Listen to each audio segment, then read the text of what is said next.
So I'm back for another Friday night cocktail, and tonight my drink is going to be a Negroni, which I've had before in the past, and I thought it sounded like something that would be refreshing for summer. It's really pretty to look at, has some ingredients that I had to go purchase, which I like to buy new things. So I'm going to kind of talk about some of the ingredients as I add them to the drink.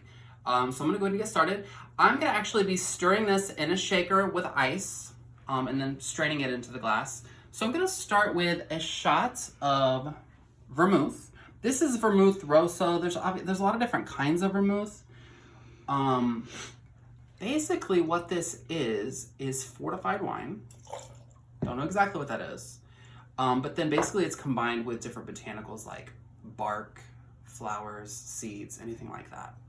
So it's not the best taste if you've ever just tried vermouth. I did take a swig of it earlier just to kind of get a taste for it. It's disgusting on its own, but I think it goes well with the drink. It's also really common in other drinks, Manhattan, martinis, Rob Roy, and another drink I want to talk about in a minute. So we're going to start with a shot of that. And I'm also going to use a shot of Campari. Both of these are Italian. This one, again, a shot of it. And it's going to have a little more of a citrus flavor in it, but this one is alcohol and water basically infused with some botanicals, and that's going to give it a little bit of a citrus taste to it. This one I also took a little tiny swig of. It's bitter, but you can definitely pick up some citrus notes in it. Now the third ingredient is going to be gin. I use Bombay Sapphire.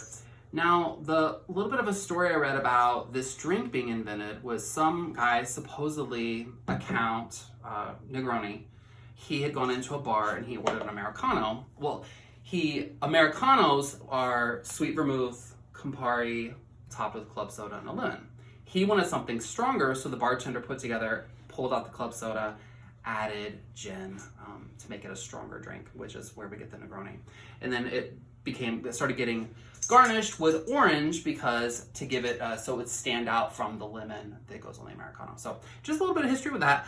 I'm going to change the recipe up a little bit. I put 1 ounce of each thing in. I'm going to put in a squeeze from a wedge of orange. This drink's just not sweet enough for me, and I don't necessarily always like sweet drinks, but it's got a lot of bitter in it, and I like to offset that a little. So I'm going to do that, and I'm going to stir it up.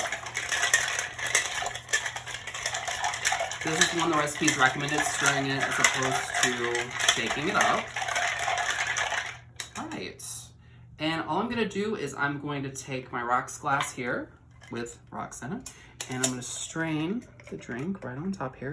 It's got a really pretty orangish color to it. Orangish brown, almost a red. All right. And I'm going to garnish it with an orange twist. And let me give it a try here.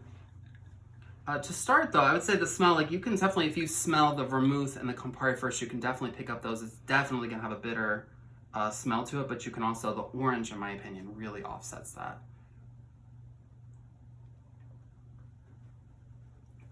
This is one of those drinks too that the first few drinks to me are bitter. I made one earlier to test it out, and as I got into the drink, I started liking it more and more. So I don't know if it was starting to chill more or if I was liking the flavors better, but it's a really good drink. The first time I ever had it was on a beach in the Dominican Republic, and it was very refreshing being out in the heat with this drink. So I would highly recommend it. Try out the Negroni sometime and have a great weekend.